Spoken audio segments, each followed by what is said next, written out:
We've seen the ECB, of course, making this move in September, 75 basis points.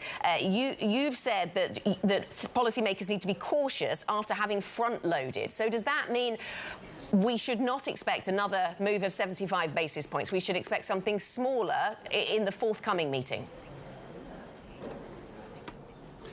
Good morning, and thank you for having me. It is very clear what is our path in terms of policy decisions. We will continue to be data-driven, so we need to get the data and then take decisions. The 75 basis point decision in September was a very clear signal to everyone that the ECB is ready to act, and we will act. But policy decisions must be measured and balanced and a source of stability. We don't see that quite often, unfortunately, recently. And I think Europe and all the decisions that we have been taking for this already long period of inflation and the post-COVID crisis have been balanced, measured, and effective. And that's what it will continue to be. Mario, good morning. Thank you very much for joining us. So you're kind of pushing back a little bit on this idea of 75 basis points. Can I ask a question? Where do you think the neutral rate is for the Eurozone now? What exact level do you think it is? Or give me a range. Well, I mean, some of my colleagues and other analysts also have been putting numbers on the table. I think we are still far from that number, but I really would like not to have a precise number, because this is really even a moving target in some sense. Okay. We will continue this process. Sorry, Mario, to interrupt. You're saying you're far from the neutral rate still, and yet you're pushing back in 75 basis points. So you don't want ECB policy to get anywhere near restrictive territory, despite the fact we're seeing the biggest inflation problem in decades. And I'm just curious about why you justify that approach. I understand moving gradually and balanced, but don't you want to get restrictive? Don't you want to tackle the inflation problem? We certainly do, but we need to also to understand the sources of inflation.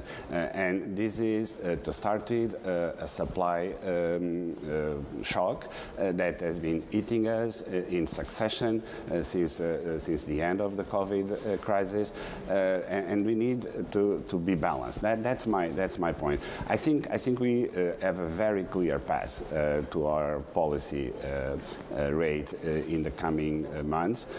That's very important. That's a signal that we wanted to send to the market. But there's one thing that I am always worried as a decision maker, and is not to be pushed to backtrack on this path that we have to follow. If we go back and forth, this will send mixed signals to the markets, to the agents, to our citizens, and that's bad. We need to be a stabilizing factor in our economies, not a destabilizing one, and that's why I think being cautious is of the essence. Do you think, and thinking about stability in markets, Governor, we've seen, of course, a lack of stability here in the UK in gilt markets, and an intervention by the Bank of England, and a lot of this stemming from, or the intensity of it stemming from last Friday's fiscal announcement. Is there any read across, should there be any read across, any lessons learned for the ECB from what's happening in the UK right now? We all are affected by decisions of in other jurisdictions, in the UK, in the US. Of course, we take them very seriously in our judgment for our own decisions in Europe. Again, the message that I think it's important right now is that we have to go back to a response that is sustainable, that do not create issues different than what we want to address, and that's very important. We have a very strong pillar in the labor market in our economies all across Europe. We need to sustain that. This has to prevail over second round effects in inflation. As long as we don't get to the peak of inflation, we will not have a clear path in terms of how far we need to go. And we are, unfortunately, not yet there. But we are very close to that.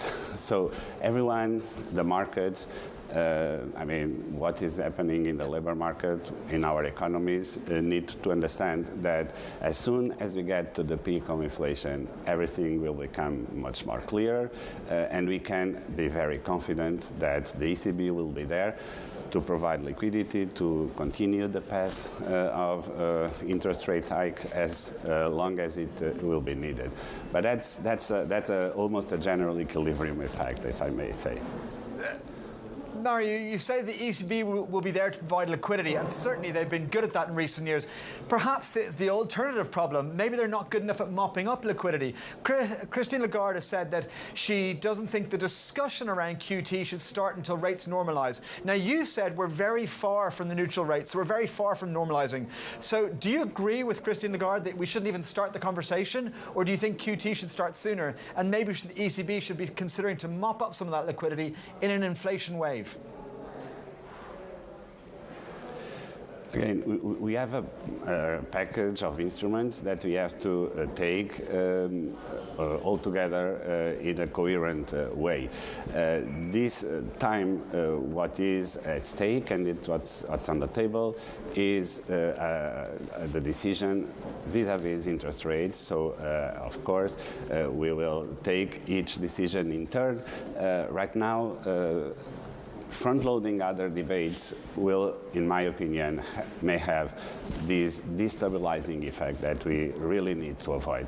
We need to be consider a source of stability, not an institution that keeps moving targets, that keeps putting decisions and discussions on the table just for the sake of responding to issues that are not pressing right now.